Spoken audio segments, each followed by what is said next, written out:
गुरुजी प्रणाम। सुखी रहो। गुरुजी, मेष लग्न की कुंडली में कौन कौन से ग्रह शुभ होते हैं और कौन कौन से खराब होते हैं? हाँ, ठीक है, बहुत अच्छा प्रश्न आपका। देखिए कि आपको मालूम है कि 12 भाग होते हैं किसी भी कुंडली में। तो मेष लग्न की कुंडली वो हुई जिसमें लग्न भाव में ये मेष राशि है। इस तरह से देखिए, कुंडली में आप ये देखते हैं कि 4 तो केंद्र होते हैं और 3 त्रिकोण होते हैं। केंद्र भावों को विष्णु भाव माना जाता है और त्रिकोण भाव को लक्ष्मी भाव माना जाता है। तो ये जो लग्न है ये लक्ष्मी भाव भी है और विष्णु भाव भी है, क्योंकि ये त्रिकोण भी है और ये केंद्र भी है। और ज्योतिष का ये नियम है कि जब विष्णु भाव और लक्ष्मी भाव की युति हो जाती है तो वहीं पे राजयोग का निर्माण हो जाता है। तो इस तरह से आप ये देखिए कि जो लग्न भाव होता है या जो लग्नेश होता है, इसीलिए वो बहुत शुभ ग्रह होता है, क्योंकि वो केंद्रेश भी है और वो त्रिकोणेश भी है। एक तरह से लग्न भाव जो होता है, लग्नेश जो होता है, वो राजयोग कारक उसको मान सकते हैं, बशर्ते कि वह 6-8 भाव में न गया हो, तो बहुत शुभ फल देता है। अब मेष लग्न की कुंडली में लग्नेश कौन होगा? मंगल होगा। तो इस स्थिति में मंगल काफी प्रभावशाली भूमिका निभाता है और शुभ ग्रह के अंतर्गत मेष लग्न की कुंडली में माना जाता है। हालांकि मेष लग्न की कुंडली में मंगल की एक राशि अष्टम भाव में चली जाती है, लेकिन फिर भी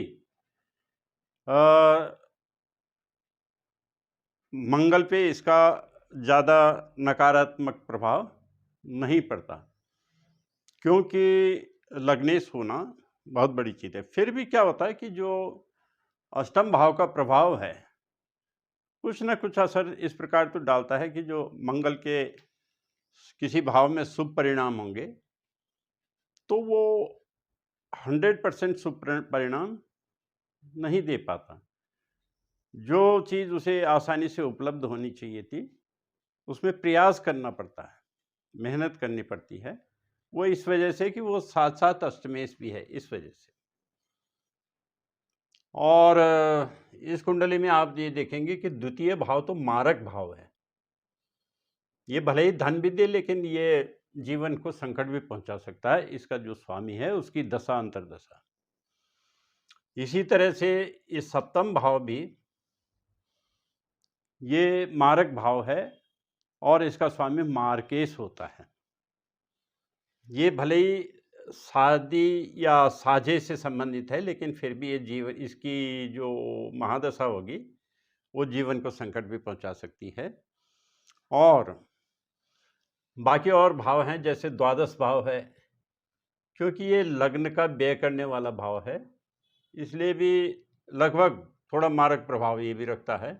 और तृतीय और एकादश भाव ये भी कोई शुभ भाव नहीं है, भले ये पराक्रम भाव है और भाई बहन का भाव है, छोटे भाई बहन का भाव है, फिर भी ये शुभ नहीं माना जाता इसको भी। इसी तरह एकादश भाव को भी शुभ भाव या इसके स्वामी को शुभ ग्रह नहीं माना जाता। लेकिन ये दोनों भाव ऐसे हैं कि इसमें जो पाप ग्रह और क्रूर ग्रह इसमें हो, इन दोनों भाव में, तो वो अच्छा फल देते हैं। अब ये केंद्र और त्रिकोण की तो बात आप बता दी, और इसी तरह से थोड़ा केंद्र के बारे में ये जरूर जान लें कि केंद्र के स्वामी क्रूर ग्रह और पाप ग्रह हों तो अच्छा फल देते हैं। केंद्र के स्वामी यदि सौम्य ग्रह हों तो वो अच्छा फल नहीं दे पाते। हालांकि केंद्र में शुभ ग्रहों का होना अच्छा माना जाता है और पाप ग्रहों का होना अच्छा नहीं माना जाता। ये जो त्रिकोण के 2 भाव अन्य हैं लग्न के अलावा, ये शुभ भाव माने जाते हैं और इनके जो स्वामी होते हैं ये अच्छा फल देते हैं और इनको शुभ माना जाता है। और ये दोनों भाव, तो ये है पंचमेश। तो मेष लग्न की कुंडली में जो शुभ ग्रह होते हैं, एक तो लग्नेश मंगल हो गया, लग्नेश होने की वजह से शुभ है, और सूर्य जो है पंचमेश होने के कारण शुभ ग्रह है, और भाग्येश बृहस्पति भाग्येश होने की वजह से शुभ ग्रह माना जाता है। हालांकि भाग्येश बृहस्पति की एक राशि द्वादश भाव में चली जाती है, लेकिन फिर भी बृहस्पति जो ज़्यादा फल देता है, 60% फल जो देता है, वो उस स्थान का देता है जिसमें उसकी धनुराशि होती है। तो 3 शुभ ग्रहों में से दिव्यस्त हो गया सूर्य, दूसरा बृहस्पति, तीसरा मंगल, और चंद्रमा एक ऐसा ग्रह है कि जो सम माना जाता है मेष लग्न की कुंडली में। और मेष लग्न की कुंडली में आप ये देखिए कि शुक्र जो है एक तो द्वितीय भाव का स्वामी है और सप्तम भाव का स्वामी है, और दोनों भाव मारक भाव हैं। इसलिए ये शुक्र जो है ये मार्केश हो जाता है, बल्कि प्रबल मार्केश हो जाता है, और अपनी दशा अंतर्दशा में अच्छा फल नहीं देता। हालांकि शुक्र एक सौम्य ग्रह है, नैसर्गिक सौम्य ग्रह है, और जिस भी भाव में जाता है, छठे भाव को छोड़ करके, छठे और आठवें को छोड़ करके जिस भी भाव में रहता है अच्छे फल देता है, क्योंकि इसकी दृष्टि भी शुभ होती है और जिस स्थान पे ये रहता है उसके भी शुभ परिणाम देता है, छठे और आठवें को छोड़ करके। लेकिन ये है कि शुभ फल तो भले ही देगा, लेकिन कभी ऐसी स्थिति भी बना देगा कि जो जीवन को संकट प्रदान करने वाली हो। अपनी महादशा, अंतर्दशा, प्रत्यंतर दशा में अगर कोई ऐसे ग्रह आ गए, जैसे शनि हो गया, ये जो अकारक ग्रह आ गए, या कोई मारक ग्रह आ गया इन दशाओं में, तो ये जीवन को संकट पहुंचा सकता है मेष लग्न की कुंडली वाले जातक के लिए। दूसरा बुध भी एक अशुभ ग्रह है मेष लग्न की कुंडली के लिए। वो अशुभ इसलिए है, पाप ग्रह इसलिए है मेष लग्न की कुंडली के लिए बुध, क्योंकि ये तृतीय भाव का स्वामी है। तृतीय भाव का स्वामी भी कोई शुभ ग्रह नहीं माना जाता, और छठे भाव का भी स्वामी है। छठा भाव जो शत्रु का है, रोग का है, ऋण का है, तो इस वजह से बुध को भी मेष लग्न की कुंडली में अच्छा ग्रह नहीं माना जाता, अकारक माना जाता है, पापी माना जाता है। अब शनि की स्थिति आप देखिए, शनि की स्थिति क्या है? शनि की स्थिति ऐसी है कि ये 40% तो ठीक परिणाम देता है और 60% खराब परिणाम देता है। खराब परिणाम इस वजह से देता है कि ये एकादश भाव का स्वामी है।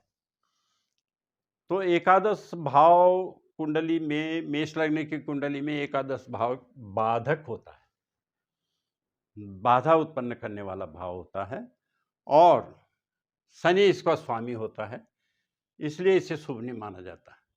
लेकिन शनि में एक विशेष बात भी है कि ये 60% फल उस स्थान का देता है जहां पर इसकी कुंभ राशि होती है। तो ये 60% फल इसका देगा, आयेश है, आय बढ़ाएगा।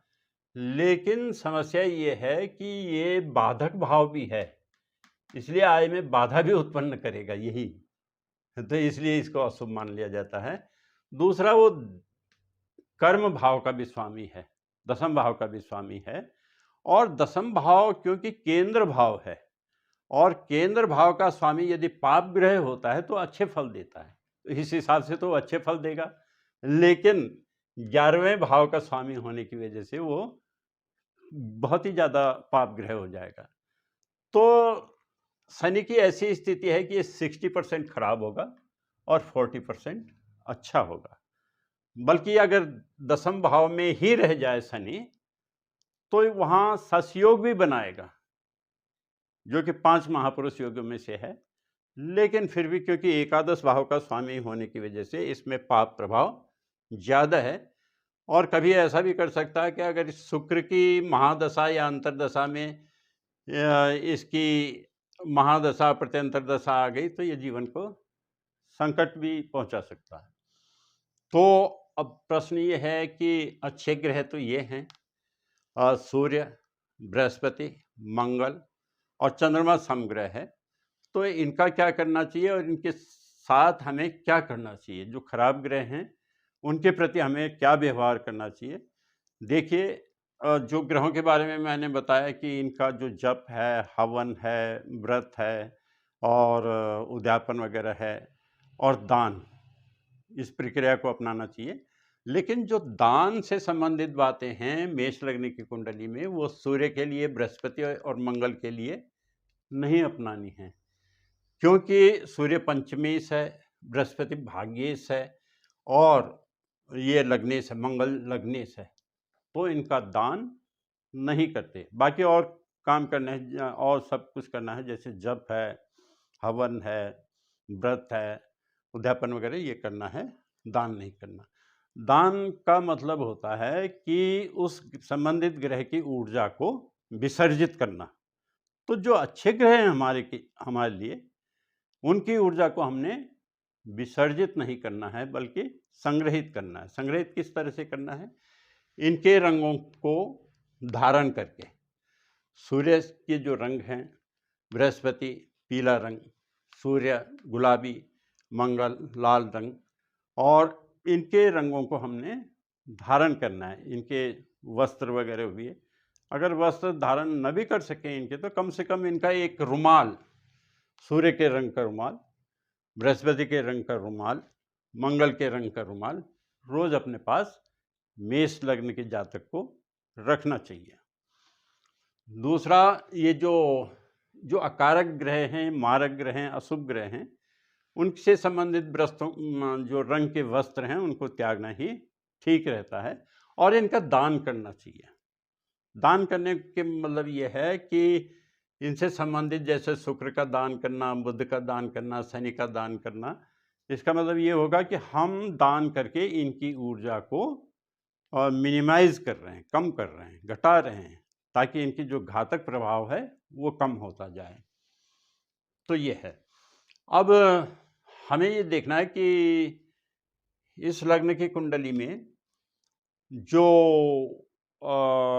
इष्ट मंत्र है, किस देवता की हमें पूजा करनी चाहिए, तो इनसे संबंधित जो देवता हैं, देखिए पंचम का पंचमेश हुए सूर्य हुए और ये भगवान विष्णु से संबंधित ही है। तो ओम नमो भगवते वासुदेवाय सबसे अच्छा मंत्र है इस लग्न की कुंडली के लिए। इस लग्न की कुंडली के लिए हनुमान चालीसा जो है, हनुमान जी से संबंधित भी महत्वपूर्ण है और बृहस्पति भगवान विष्णु का इसमें आ ही गया तो इससे संबंधित है, और सूर्य को अर्घ्य देना ये आवश्यक है।